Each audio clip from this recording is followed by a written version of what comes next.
The construction of the Statue of Liberty, a monumental undertaking that symbolized the shared ideals of freedom and democracy between France and the United States, began in the early 1870s.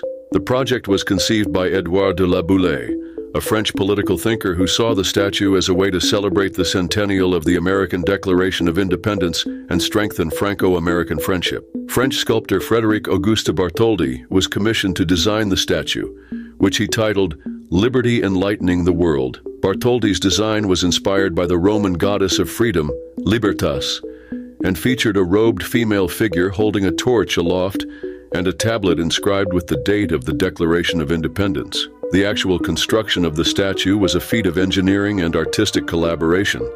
The statue's structure was made of sheets of repoussé copper, which were hammered into shape around a massive iron framework designed by Alexandre Gustave Eiffel, who would later design the Eiffel Tower. Eiffel's innovative structure consisted of a central pylon acting as the spinal column, from which radiated iron supports that connected to the skin, enabling the statue to withstand the strong winds and temperature changes of New York Harbor.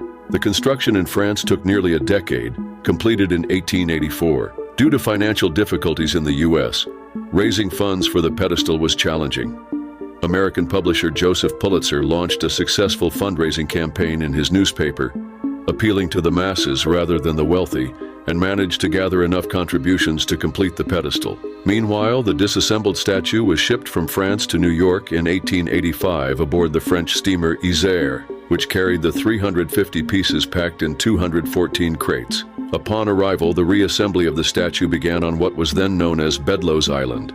The reassembly took several months and involved fitting the copper skin sections onto the iron armature, which had already been installed on the pedestal designed by American architect Richard Morris Hunt. The pedestal itself was built using funds raised by Pulitzer's campaign and featured elements symbolic of the American fight for liberty, such as a fortification and chains hidden beneath the robe at the statue's feet, which symbolized the breaking of the chains of tyranny. The Statue of Liberty was officially dedicated on October 28, 1886, in a ceremony presided over by then-President Grover Cleveland. The event was marked by much fanfare and was attended by thousands of people who celebrated the completion of this symbol of enduring friendship between France and the United States, and a universal symbol of freedom and liberty.